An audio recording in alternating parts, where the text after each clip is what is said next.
नमस्कार। सोचिए, एक ऐसी दुनिया जहां कोई कानून नहीं, कोई राजा नहीं, सिर्फ और सिर्फ अराजकता। बंगाल ने, पता है, 100 सालों तक इसी हकीकत को झेला था। 100 साल। लेकिन फिर इतिहास में कुछ ऐसा हुआ जो आज भी सुनने में बड़ा अजीब लगता है। वहां के लोगों ने अपना शासक खुद चुना। जी हां, एक चुनाव से। आइए बंगाल के पालों की इसी अनोखी कहानी को जरा करीब से देखते हैं। तो इस पूरी कहानी की जड़ ना एक शब्द में छिपी है, मत्स्य न्याय। इसका मतलब क्या है? सीधा सा मतलब है मछली का कानून, मतलब जंगल राज। एक ऐसी हालत जहां बड़ी मछली छोटी मछली को निगल जाती है। ताकत ही सबसे बड़ा कानून था और कमजोरों के लिए सच पूछे तो कोई उम्मीद ही नहीं बची थी। और देखिए, ये सिर्फ कोई कहावत नहीं थी, ये एक हकीकत थी। जैसा कि ये सोर्स हमें बता रहा है, सम्राट हर्ष के मृत्यु के बाद बंगाल ने पूरे 100 साल, सोचिए एक पूरी सदी, बस इसी अंदरूनी कलह, अराजकता और कंफ्यूजन में बिता दी। और इसी भयानक दौर को नाम दिया गया मत्स्य न्याय। तो चलिए थोड़ा और गहराई से समझते हैं कि आखिर ये मछली का कानून था क्या। देखिए, ये जो अराजकता थी ना, ये कोई 10-20 साल की बात नहीं थी। ये पूरे 100 साल तक चली। 650 ईस्वी में सम्राट हर्ष की मृत्यु के बाद जो ये अव्यवस्था शुरू हुई, वो पीढ़ी दर पीढ़ी बस बढ़ती ही चली गई। जरा सोचकर देखिए, 750 ईस्वी आते आते तो ऐसी हालत हो गई होगी कि किसी ने शायद अपनी पूरी जिंदगी में शांति का एक दिन भी नहीं देखा होगा। तो सवाल उठता है, 100 साल की इस भयानक अराजकता को आखिर खत्म किसने किया? किसी बाहरी हमलावर ने? नहीं। जवाब बड़ा हैरान करने वाला है। एक राजा को चुना गया। और यही बात तो सबसे दिलचस्प है। ये बदलाव किसी बाहरी ताकत या किसी लड़ाई से नहीं आया। जैसा कि यह सोर्स कहता है, इसने लोगों द्वारा एक क्रांति को जन्म दिया। मतलब बंगाल के लोगों ने ही खुद फैसला किया कि भाई अब बहुत हो गया, अब ये सब खत्म करना ही होगा। तो आइए देखते हैं कि ये सब हुआ कैसे।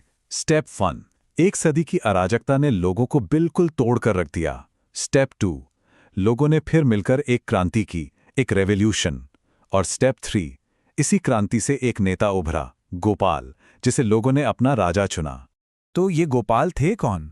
750 ईस्वी में वो सिर्फ एक राजा नहीं बने, बल्कि उन्होंने पाल राजवंश की नींव रखी। वो कोई पैदाइशी राजकुमार नहीं थे, नहीं। वो तो एक ऐसे लीडर थे जिन पर लोगों ने अपना पूरा भरोसा जताया, अपनी सारी उम्मीदें सौंप दी ताकि वो बंगाल में फिर से शांति कायम कर सकें। और गोपाल ने यह साबित भी कर दिया कि लोगों का फैसला बिल्कुल सही था। आते ही उन्होंने तेजी से लगभग पूरे बंगाल पर अपना कंट्रोल जमा लिया।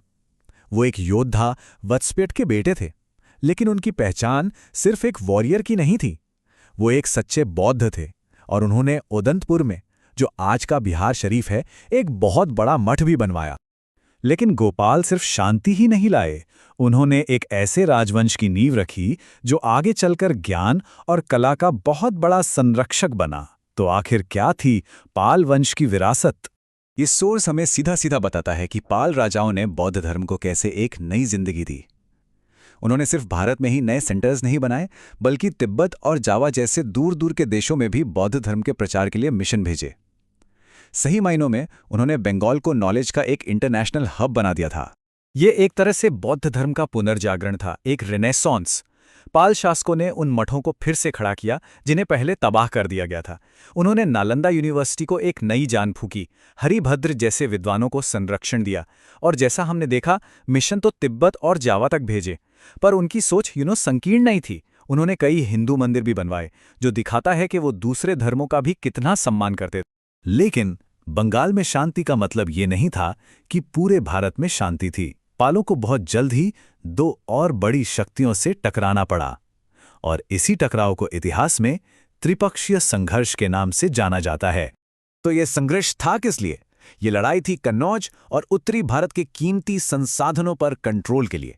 एक तरफ पूर्व में थे पाल, दूसरी तरफ पश्चिम में थे प्रतिहार, और दक्षिण से आ रहे थे राष्ट्रकूट। ये 3 महाशक्तियां थीं जो भारत पर अपनी धाक जमाने के लिए आपस में भिड़ गईं। और इस महासंग्राम के केंद्र में थे 3 बड़े खिलाड़ी, 3 महान शासक, पाल वंश से धर्मपाल, प्रतिहार वंश से वत्सराज और राष्ट्रकूट वंश से ध्रुव। इन ताकतवर राजाओं की महत्वाकांक्षाओं ने उस दौर की पॉलिटिक्स को हमेशा हमेशा के लिए बदल के रख दिया। तो बंगाल की ये कहानी हमें एक बहुत बड़े सवाल के साथ छोड़ जाती है। एक ऐसा राजा जिसे सत्ता विरासत में नहीं मिली, बल्कि जिसे लोगों ने खुद चुना अराजकता को खत्म करने के लिए। क्या ये तरीका, ये मॉडल आज की दुनिया के लिए भी कोई सबक हो सकता है? ये वाकई में एक सोचने वाली बात है ना।